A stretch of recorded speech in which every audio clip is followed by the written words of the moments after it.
ఇప్పుడు రఘురామ్ రాజన్ గారు RBI governor, farmer RBI governor, ఆయన ఒకటే మాట్లాడారు, 2047 విజన్ కి యువతకు ఉపాధి అవకాశాలు కావాలంటే మీకు స్కిల్ డెవలప్మెంట్ కావాలి. మనకి పిఠాపురంలో స్కిల్ డెవలప్మెంట్ సెంటర్స్, మీకు 20 సెక్టార్స్ లో మీకు స్కిల్ డెవలప్మెంట్ సెంటర్స్ తెచ్చే బాధ్యత, మిమ్మల్ని ఉపాధికి అర్హతలు తెచ్చే బాధ్యత నేను ప్రత్యేకించి తీసుకుంటాను. నాకు మీకు ఏం తేడా లేదు. ఎందుకు చెప్తాను, ముఖ్యంగా యువతకు చెప్తున్నా, పవన్ కళ్యాణ్కి మీకు ఏం తేడా లేదు.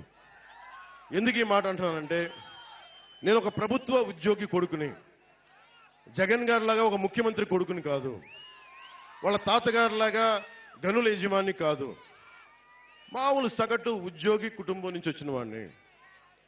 నేను నిలబడ్డాను. ఇన్ని దెబ్బలు తిన్నా నా కష్టాలు తెలుసు. మా అన్నయ్య గారిని ఒకటే అడిగా, ఆయన కూర్చొని ఏం పని చేయాలంటుంటే నాకు 5,000 రూపాయలు సంపాదించే పని చెప్పన్నాను. అది ఏం వద్దు నాకు. ఆయన అటు ఇటు తిట్టి నాకు నేర్పించింది, ఒక యాక్టింగ్ ట్రైనింగ్ పంపించారు నన్ను, అంతే.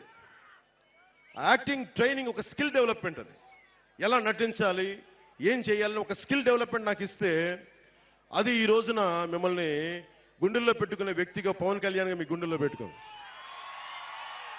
అని ఎందుకు చెప్తున్నానంటే, ఒక స్కిల్ డెవలప్మెంట్ కానీ మీకు ఉంటే చేపల్ని తెచ్చివ్వడం కాదు, పట్టించే విద్య నేర్పించాలి.